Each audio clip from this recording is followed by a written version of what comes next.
This is our next video in the series about u substitution, and previously we had covered basically when you end up with u to a power or 1 over u, and this one we're going to try to get to e to the u du, which its antiderivative is just e to the u plus c. So if we remember our rules, our steps, the first is to always choose our u. So notice with the exponential, where is u? It's up in the exponent. So that's what I'm going to choose for my u. Step 2, compute du dx. So 0.5 times 2x, so 1/2 times 2 is just x. Step 3, solve for dx. So if du over dx is equal to x, I'm going to multiply both sides by dx, so that dx over dx is 1, and then divide by x. So du over x is equal to dx. So that's what I'm going to substitute for dx. And just like in all the other videos, anything that has a circle or a square, or you've highlighted, it gets replaced. Everything else remains the same. So that's step 4. We're in the substitution step. Substitute.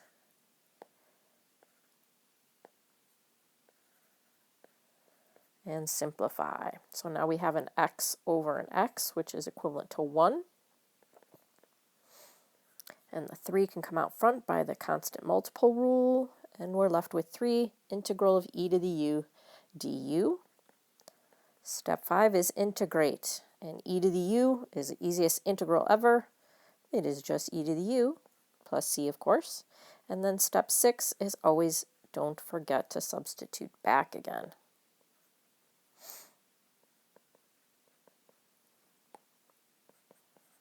And we're done. So again, we're going to follow our steps. Choose our u. In this case, since we're looking to get e to the u du, then that kind of gives us a hint of what we should choose for our u. It should be the exponent. We're undoing the chain rule that we used on the exponential functions. Okay. All right, here's another example. Again, remember the idea is choose your u not only so that it is sort of the inside, right? In this case, it's inside the exponent, but also because its derivative or something close to it is also in the problem. The derivative of x squared minus 8x is 2x minus 8. Well, I don't have a 2x minus 8, but I do have an x minus 4, which looks promising.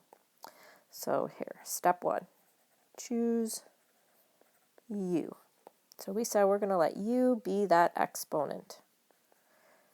And then step 2 is compute the derivative of that, right? We're actually going through kind of the steps of the chain rule for exponential functions by finding the derivative of the exponent.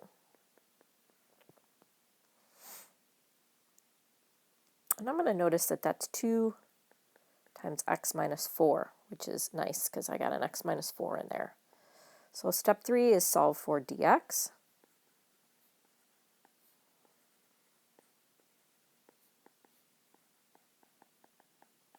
So I multiply both sides by dx. Dx over dx is 1. And last but not least, I'm going to divide by 2 times x minus 4 on both sides. So I get du over 2 times x minus 4 is dx. And I get the part that I'm going to replace dx with. Okay. So we keep the 3 and the x minus 4 and the e. None of that has a circle or a square or highlighted in any way.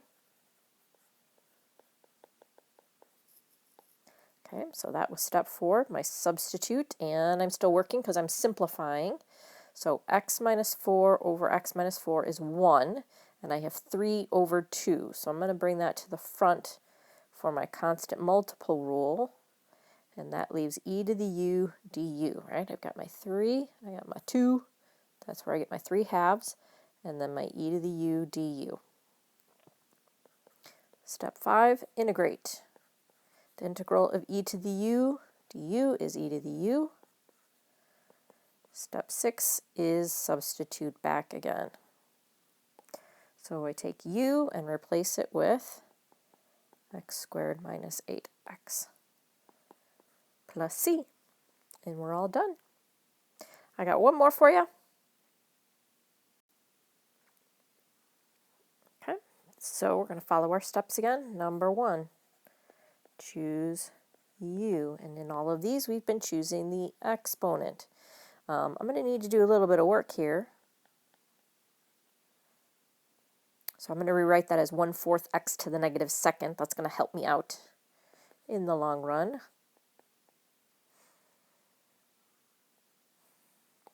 And then step 2 is du dx is, let's see, 1/4 times negative 2x to the negative third. So this is negative 1/2 x to the negative third. Step 3, solve for dx.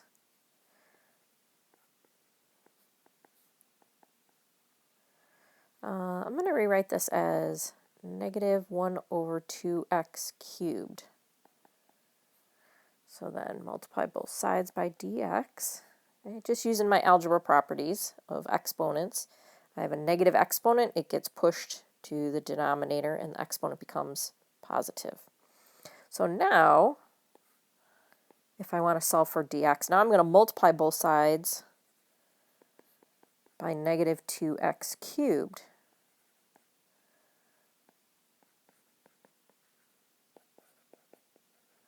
Right, because then that'll cancel with that. That's a 1. So negative 2x cubed du is equal to dx, which is a little different than what we've gotten before, but that's okay. Have faith, have comfort in our, didn't want to do that.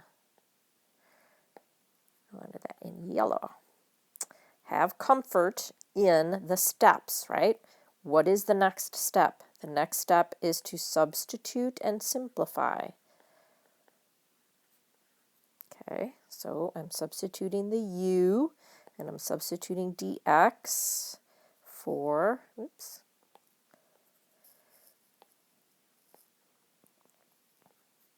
negative 2x cubed du.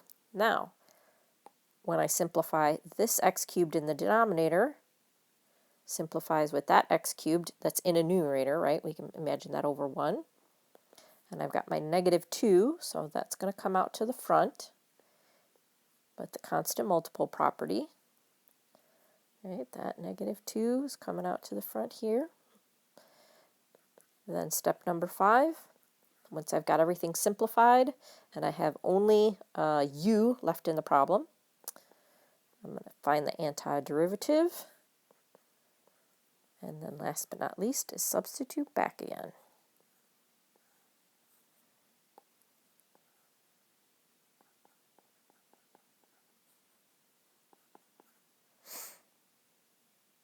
And I'm done. So don't freak out if something weird starts to seem to happen. Have comfort in the steps. Make your substitution and look to see that everything cleans up. If it does, then whew, everything's good. If it doesn't clean up, then maybe we made a mistake in our u, maybe we made a mistake in our derivative. So you've got to go back and check, okay? But have comfort, take comfort in the steps and follow the steps.